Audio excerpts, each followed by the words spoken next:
Allez, on va parler d'un truc qui nous concerne tous, la communication au bureau qui part complètement en vrille. Mais imaginez qu'il existe un outil, un décodeur secret, développé à la base pour les astronautes de la NASA. Eh bien, cet outil peut absolument tout changer pour vous et votre équipe. C'est parti. On connaît tous ça, pas vrai? Ce moment un peu gênant où on explique un truc qui nous paraît super simple et en face, c'est le grand vide. Des regards qui disent «je ne comprends rien». Et on se dit «mais c'est pas compliqué pourtant».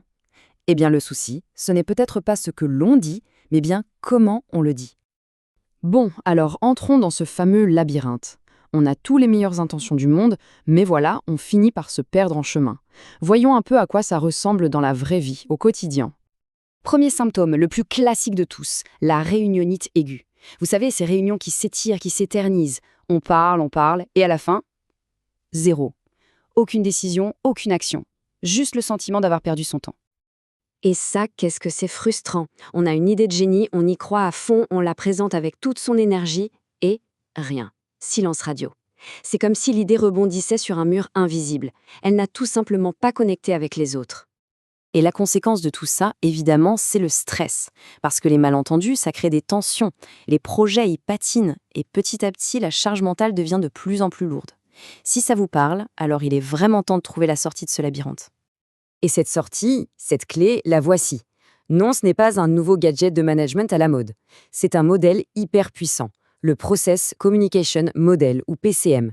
C'est l'outil que la NASA utilisait pour que ses astronautes coincés dans une navette arrivent à bosser ensemble sans s'étriper. C'est notre décodeur universel. Alors, le truc à retenir, le point crucial, c'est ça. Le PCM nous dit qu'il y a 6 grands types de personnalités. Et chacun a sa propre perception du monde, son propre dialecte. La vraie révolution, c'est de piger ça. Pour que le message passe, il faut arrêter de parler sa langue à soi et commencer à parler la langue de l'autre. Et ce qui est fou, c'est que dans n'importe quelle équipe, on retrouve ce mélange. Vous avez l'empathique, qui fonctionne à l'affect, l'analyseur, qui a besoin de faits, de données, l'énergiseur, qui met de l'ambiance et réagit au quart de tour, le persévérant, qui avance grâce à ses valeurs, l'imagineur, qui a besoin de son coin pour réfléchir, et le promoteur, qui, lui, ne pense qu'à l'action. On voit bien qu'une seule façon de parler à tout ce monde, c'est juste impossible. Prenons un exemple hyper simple. D'un côté, l'analyseur. Pour lui, tout est data, fait, logique. Il veut des chiffres, des plannings. De l'autre, l'empathique. Lui, il perçoit tout via les émotions, les relations humaines. Il veut savoir qui a impliqué et comment les gens se sentent. Essayer de convaincre un empathique avec un tableur XM, c'est mission impossible. Et ça ne s'arrête pas là. Prenez le promoteur. Lui, ce qu'il motive, c'est le challenge, l'action, le résultat immédiat. Le persévérant, à l'inverse, a besoin de croire en la mission. Il est drivé par ses convictions profondes. Proposer un challenge juste pour le fun au persévérant, il ne bougera pas d'un pouce. Et pendant ce temps, l'énergiseur qui est juste à côté n'attend qu'une chose, une bonne blague pour détendre tout le monde. Vous voyez le tableau ? Ok, le concept est clair, mais concrètement, sur le terrain, comment on fait ? La super bonne nouvelle, c'est que c'est beaucoup plus simple qu'on l'imagine. Allez, on passe à la pratique. C'est un petit plan en 3 étapes super rapide. D'abord, on tend l'oreille. On écoute les mots que la personne utilise. L'analyseur va dire logique, donner, planifier. L'empathique lui dira je sens que c'est important pour l'équipe, harmonie.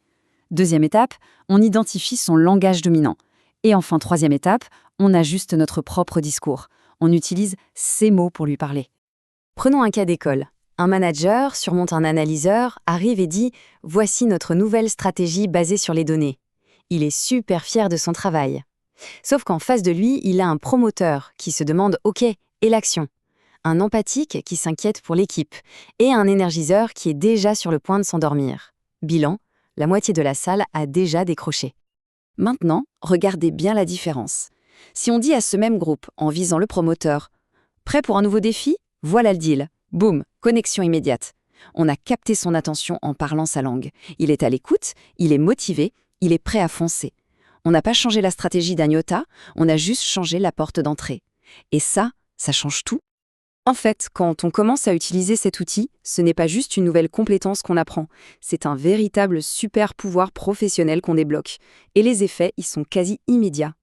Les résultats concrets ? D'abord, beaucoup moins de conflits et de quiproquos. Ensuite, les idées passent beaucoup mieux, donc l'impact et l'influence personnelle augmentent. Forcément, les équipes sont plus motivées, plus soudées, parce que tout le monde se sent enfin entendu et compris. Et au final, ça donne quoi ? Moins de stress pour tout le monde et bien plus de succès collectif. Voilà, on arrive au bout. Mais la vraie question, maintenant, elle est pour vous. La prochaine fois que vous serez au bureau, au lieu de juste parler, essayez d'écouter. Tentez de décoder les langages secrets qui circulent autour de vous. C'est peut-être la toute première étape pour réinventer votre façon de travailler ensemble.